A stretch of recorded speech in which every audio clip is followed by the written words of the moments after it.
제가 가진 성경으로는 구약 성경 1287페이지에 있습니다. 1287페이지 요나서 1장 1절부터 3절 말씀입니다.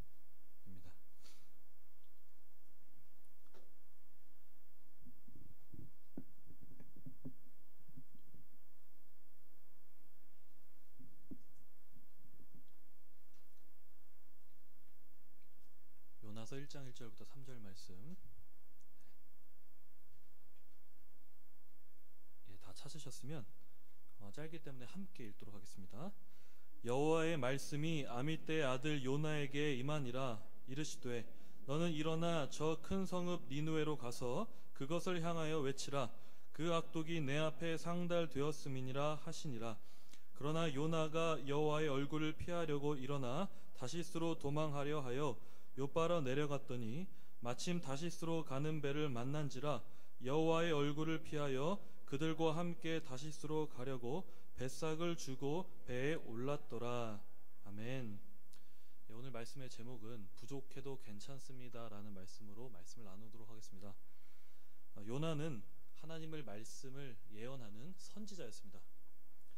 요나서 외에 다른 성경에서 요나에 대한 기록은 딱 한 구절로 찾아볼 수 있습니다. 열왕기하 14장 25절인데요.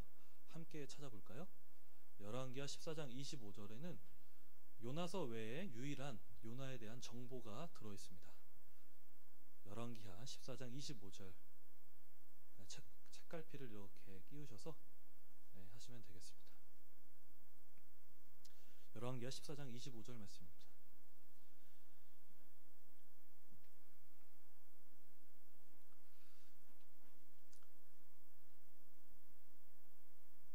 같이 한번 읽어볼까요? 시작.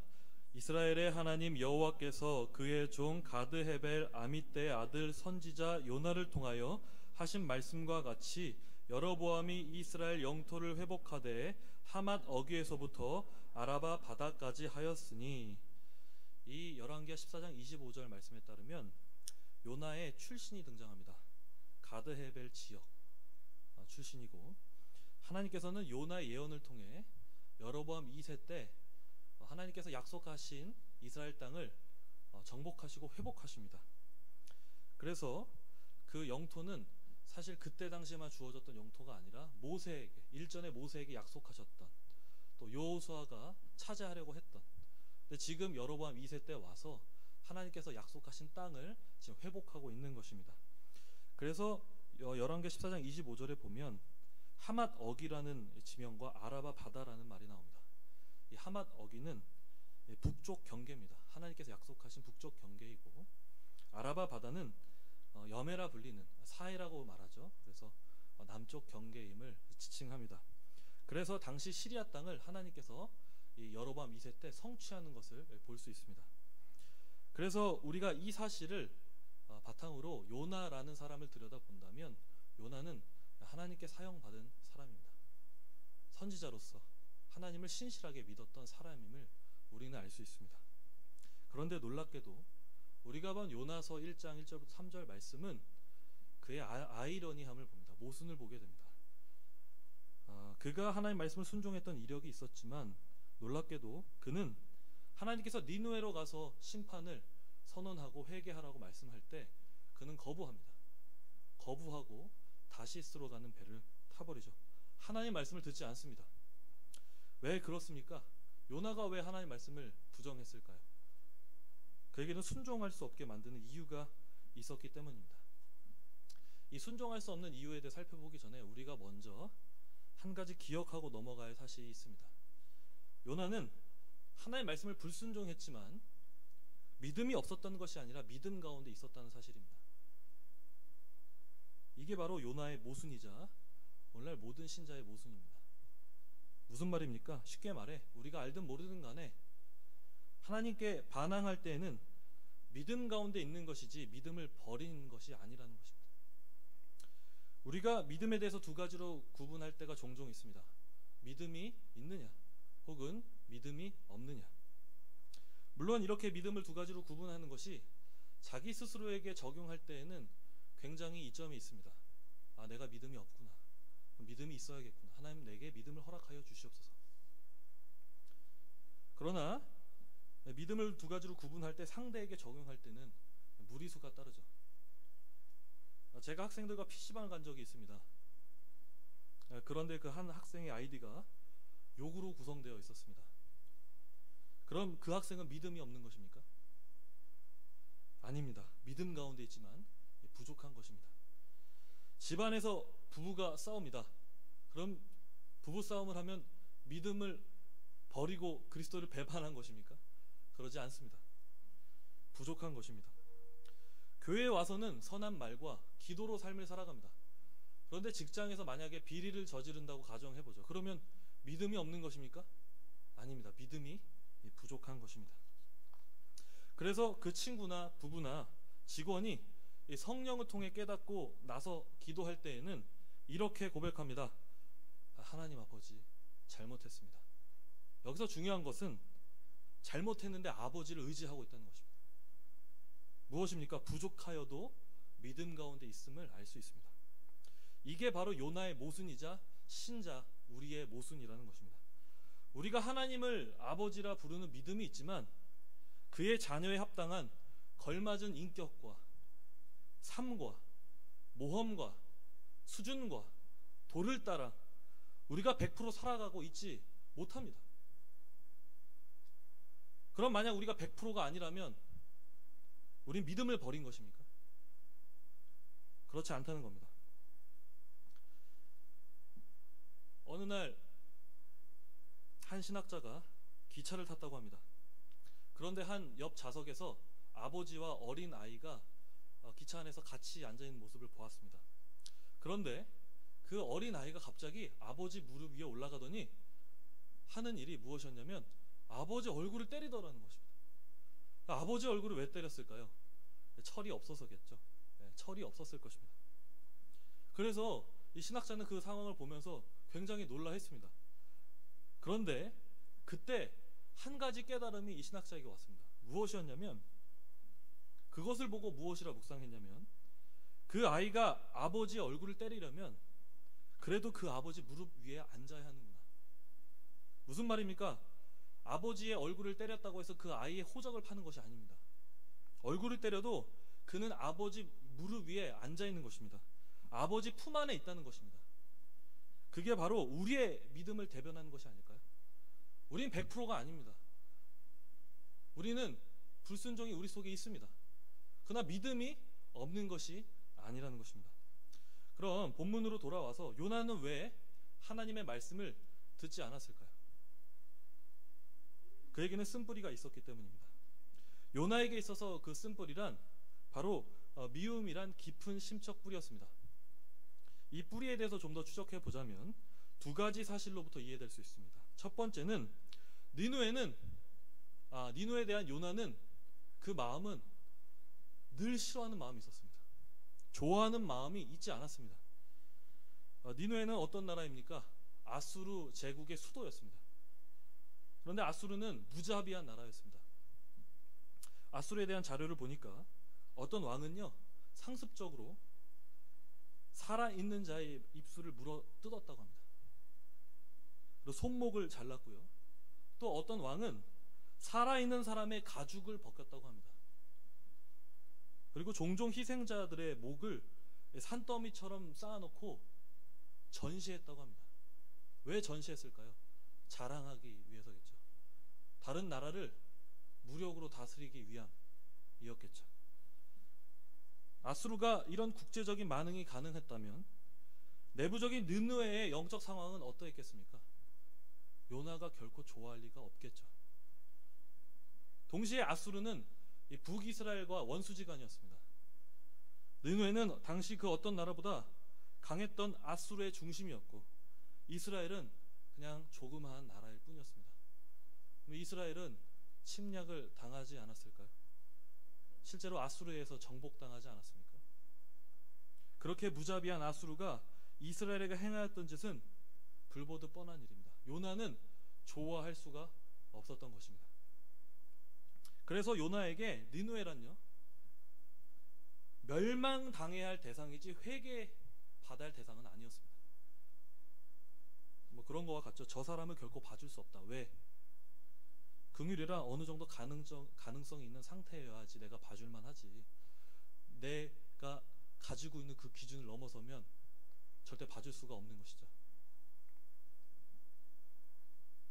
그런 가운데서 한편으로 요나는 또 하나의 모순, 하나님의 성품과 신실함을 알았습니다. 그들을 미워했지만 하나님의 성품과 신실함을 알았죠. 그래서 그분의 말씀대로 순종하면 어떤 일이 일어나게 됩니까? 그들이 회개하게 되고 주님 앞으로 돌아온 역사를 요나는 알고 있었던 것입니다. 그러니까 결과적으로 요나는 다 알고 있었지만 어떻게 할 수밖에 없었을까요? 자신의 감정에 따라, 그죠? 마음에 따라 멀리 다시스로 도망갔던 것입니다. 그래서 그가 얼마만큼 니느웨를 싫어하였었는지 다시스로 도망가는데, 다시스는 오늘날 스페인 남부 지방이라고 합니다. 그래서 이스라엘로부터 약 3,000km 정도 되는 거리고요. 이게 시간상 얼만큼 걸리는 거냐면, 탈무드 미시나에 따르면 다시스로 가려면 무려 1년 정도 걸리는 여정이었다고 합니다. 그러니까 아예 그 자리에 가지 않겠다라고 단정을 짓고 가버리는 여행이었던 것이죠. 그래서 요나에게 그들은 회개하는 꼴을 볼 수가 없었던 것입니다. 두 번째, 왜 요나가 말씀을 듣지 않았냐? 그것은 요나의 입장에서 볼 때 아직 이스라엘이 회개하지 않았는데도 불구하고 느느웨로 가라고 하신 하나님이 싫었기 때문입니다. 열왕기하 14장 23절과 24절을 함께 볼까요? 열왕기하 14장 23절과 24절입니다.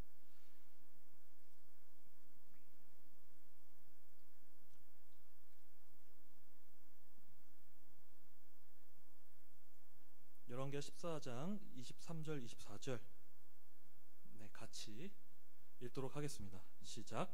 유다의 왕 요아스의 아들 아마샤 제15년에 이스라엘의 왕 요아스의 아들 여로보암이 사마리아에서 왕이 되어 41년간 다스렸으며 여호와 보시기에 악을 행하여 이스라엘에게 범죄하게 한 느밧의 아들 여로보암의 모든 죄에서 떠나지 아니하였더라. 아멘. 사실 이스라엘은 여로보암 2세를 통해 하나님 약속하신 영토를 회복했지만 그들의 영적 상황은 완전 정반대였습니다. 어떠했습니까? 이스라엘 범죄가 그 전세부터 계속 떠나지 않았던, 그러니까 지금도 계속 하나님 앞에 범죄를 저지르고 있었던 상황이라는 것입니다. 그래서 요나의 가슴 속에는 늘 골머리가 있었습니다. 이스라엘에 대한 죄, 언제 회개할 것인가? 여로보암 2세는 선조들과 다를 바 없이 하나님께 악행을 저질렀습니다. 왕의 죄는 이스라엘의 죄를 문학적으로 대변합니다. 왕이 넘어지면 늘 이스라엘은 넘어졌습니다. 영토는 회복했을지라도 죄가 넘치는 것이 이스라엘 상황이었습니다. 모순처럼 보입니다. 그러나 그럴 수 있습니다. 현상적으로는 부응하는 것 같지만 알맹이는 아무것도 아닌 케이스. 역사 속에선 거룩함이 없는 부응이 하루 이틀 일이 아니었습니다. 그러나 결과적으로 보겠지만 그 속에서 일하시는 하나님을 놓쳐서 안 되겠죠. 아무튼 선지자 요나는 이스라엘의 죄에 대해서 모르지 않았습니다. 당연히 알았습니다. 왜? 그는 선지자니까요. 한참 앞선 시대를 살았던 사무엘은 어떤 선지자였습니까? 이스라엘을 위해 기도하기를 쉬는 죄를 범치 않겠다 하겠다. 그죠? 그리고 의와 선한 길로 그들을 가르치겠다. 선지자는 그 정도는 돼야 선지자 되는 겁니다. 요나는 그 정도 되는 선지자 아닐까요? 그러니까 하나님의 말씀을 받아서 영토를 회복한다 예언을 할 수 있는 선지자 아닙니까? 그러니까 이스라엘의 죄를 보는 것이 요나에게는 당연하게 있을 수밖에 없었던 일이었다는 것입니다. 그래서 요나의 마음 가운데는 이스라엘의 회개와 회복에 대해 마음이 깊었을 것입니다. 하지만 그런 가운데 하나님의 말씀이 떨어지죠. 2절, 아수르 수도인 니느웨로 가서 심판과 회개를 전파하라. 압축하면 이렇게 말되지 않습니까? 요나에게는 이스라엘이 먼저일까요? 아수르가 먼저일까요? 당연히 이스라엘이 먼저겠죠. 이것은 단순한 감정만이 아니라 그의 감정을 이루는 전제들과 신학이 섞인 문제입니다. 이스라엘 사람이라면 누구나 선민의식이 있습니다. 하나님은 우리를 선택하셨다. 그렇죠? 그에 대한 자부심이 있습니다. 그래서 요나도 마찬가지로 성택받은 민족에 대한 하나님의 특별한 선택과 사랑이 그들에게 큰 자부심이었고 신학이었습니다. 그런데 이스라엘이 먼저가 아니라 저 폐역무도한 니느웨를 회개하도록 하신다는 것은 분명 선지자인 요나의 머리로는 분명 하나님의 어떠하심을 알기에 이해할 수는 있지만 순종할 수는 없었던 맥락이 있었다는 것입니다. 그래서 생각하기도 싫고 짜증났기 때문에 어떻게 합니까? 니느웨로 가는 다시스로 가는 배를 타버리죠. 거기서 죽어도 좋다. 그런 마음이 바로 요나의 마음이었습니다. 그래서 정리하면 요나가 하나님 말씀을 듣지 않는 까닭이 있었습니다. 그것은 역사든 신학이든 감정이든 상처든 그의 생각을 이루는 전제와 마음이 하나님의 말씀을 순종하지 못하게 만들었다 라는 것입니다. 그런데 이 요나의 사실이 우리와 맞닿아 있지 않습니까? 우리가 하나님의 말씀을 순종하지 않습니까? 그것은 우리의 전제가 너무 강하기 때문입니다. 우리의 마음이 너무나도 강하기 때문입니다. 하나님이 옳은 것이 아니라 내가 옳기 때문입니다. 하나님의 말씀을 말하는 내 자신이 옳기 때문입니다. 그래서 욥도 결국엔 자신이 옳다고 말하는 것이죠. 하나님이 틀렸다. 그런데 이제부터 중요합니다. 그럼에도 불구하고 하나님은 요나를 사용하십니다. 다 아시잖아요, 그렇죠?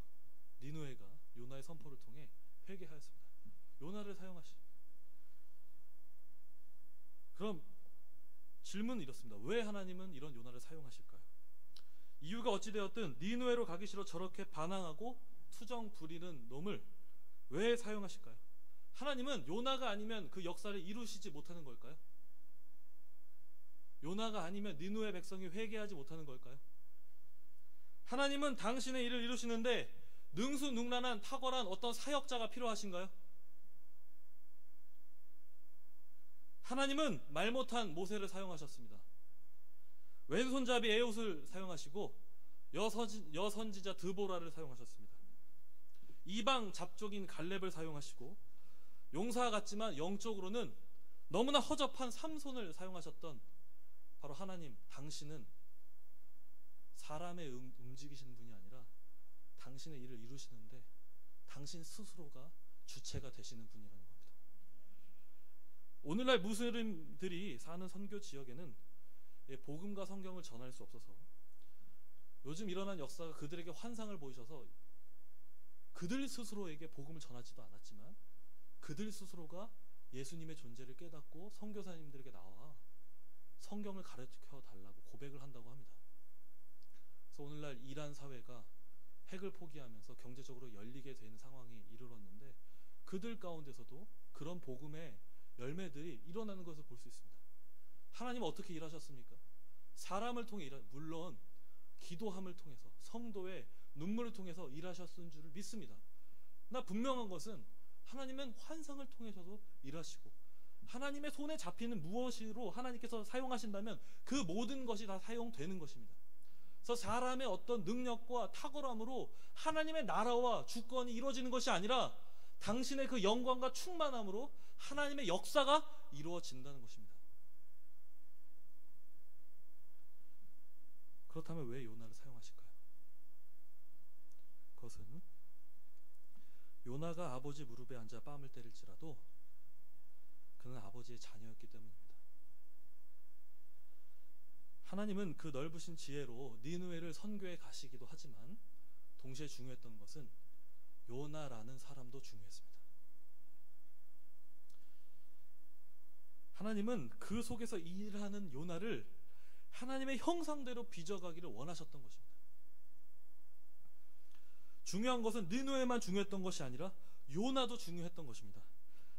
그래서 하나님은요, 하나님의 역사를 이루어 가시지만 우리가 놓치지 말아야 할 것은 당신의 백성도 동시에 중요하게 여기심으로 같이 끌고 나가신다는 것입니다. 가끔 어떤 분들은 하나님을 이해할 때 기계적으로 생각하시는 경우가 있습니다. 하나님은 그런 분이 아닙니다. 하나님은 당신의 나라를 위해 우리를 이용하신 나쁜 사장이 아닙니다. 하나님은 우리를 설득 가운데 행복하게 하시지 무력으로 우리를 끌고 가시는 분이 아닙니다. 그래서 요나의 부족함을 알지만 하나님은 그 요나를 사용하시고 인도에 가시는 겁니다. 그래서 하나님이 원하셨던 것은 설득하는 가운데 항복하게 하심으로 말미암아서 자발적으로 나와 하나님의 영광을 맛보기를 원하셨던 겁니다. 그 안에서 즐거움을 누리기를 원하셨던 것입니다. 하나님은 왜 우리를 이 세상에 던지셨을까요?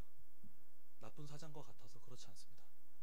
하나님은 우리가 더 하나님의 맛을 알기를 원하시는 거죠. 하나님과 함께하는 기쁨이 무엇인지를 깨닫기를 원하시는 거죠. 단순한 종교 생활에 그쳐서 살기를 원하시는 것이 아니라 하나님의 자녀로 살아가는 것이 얼마나 큰 그 기쁨이고 충만함이고 즐거움인지를 하나님은 이 세상 삶 속에서 깨달아 알기를 원하시는 거죠. 그래서 하나님은요, 온전히 주님을 이해한 가운데 주님과 온전한 연합과 사귐을 누리는 것을 당신께서 기뻐하셔서 우리를 이 세상에 던지신 것입니다. 그래서 이 말 자체는요, 주님은 우리의 부족함을 이미 알고 계시다는 것입니다. 하나님은 우리를 완전해서 선택하시고 완전해서 우리를 사용하시는 것이 아니라 부족함을 이미 다 아십니다.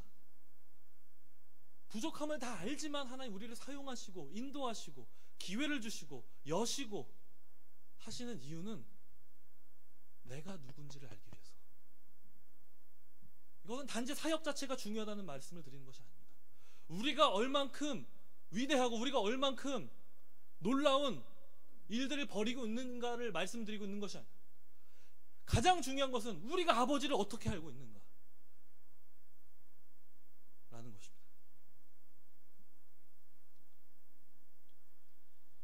어느 날 아버지와 3살짜리 어린아이가 수영장에 갔다고 합니다.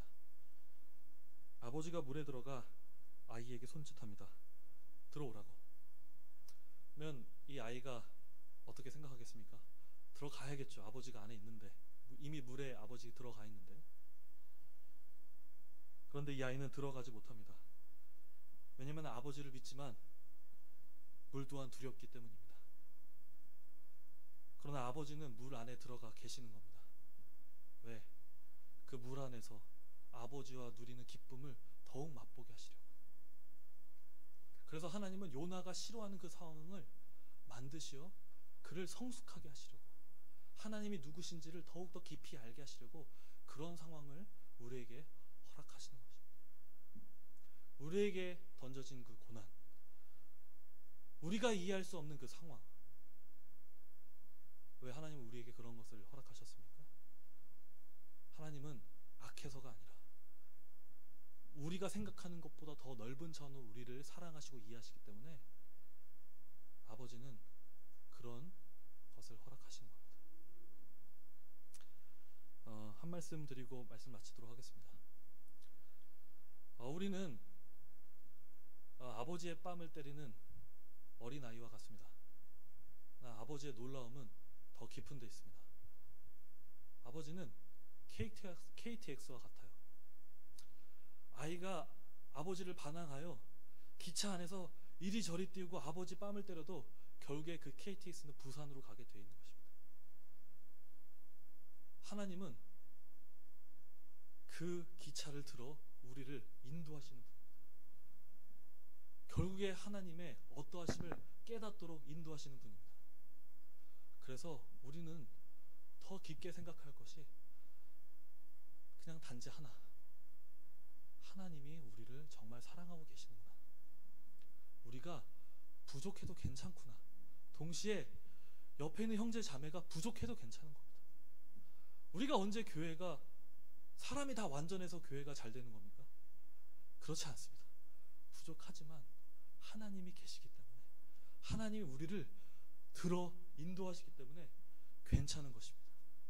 그래서 마지막으로 한번 옆사람과 인사하시죠. 부족해도 괜찮습니다. 네, 부족한 거 다 압니다. 다 알고 있습니다. 네, 마지막으로 한마디 더 말씀드리겠습니다. 기도하겠습니다. 네, 그래서 기도하는 것이 필요합니다. 기도하는 것. 부족한 가운데 하나님이 우리를 인도하시는 가장 큰 방법, 그것은 기도입니다. 한 어머니의 전화를 받았습니다. 아이에 대해서 마음 아파하시고 아이가 믿음으로 자랐으면 좋겠는데 어쩔 수 없는 그 마음 아픔. 그런데 자신의 연약함 때문에 아이를 잘못 길러낸 것 같은 그 마음. 그 얘기를 듣는데 저 역시 무엇을 어떻게 해야 될지 아무것도 모르는 그런 마음 상태가 있었습니다. 내가 뭘 어떻게 한다고 그 아이가 자라날 수 있을까? 제가 기댔던 것은 하나님께 기도하는 것이었습니다. 부족한 그 아이를 붙들고 기도하는 것이었습니다. 우리가 말한다고 그 사람이 변할까요? 제일 중요한 건 받아주는 것입니다. 안아주는 것입니다. 그러는 가운데 기도하는 일이 우리 가운데 있다면 또 앞에 있을 수련회와 그렇죠? 또 앞에 있을 하나님 나라의 역사가 사랑 안에서 더욱더 풍성하게 일어나지 않을까요? 시간 함께 찬양으로 나아가겠습니다. 감사에 찬양하겠습니다. 감사합시다. 시험이 찾아와도 감사하고요, 고통이 찾아와도 감사합니다. 죽어도 감사합니다. 순교해야 해도 감사합니다. 내가 원치 않는 고통을 당할지라도 주님 이유가 있으십니다. 물론 우리는 그런 고통 원치 않습니다. 그러나 설사 우리에게 임할지라도 그리 아니하실지라도를 넘어서서 외양간에 소가 없어도 우린 감사할 수 있습니다. 시간 함께 그 전능하신 주님을 감사하며 나아갑시다.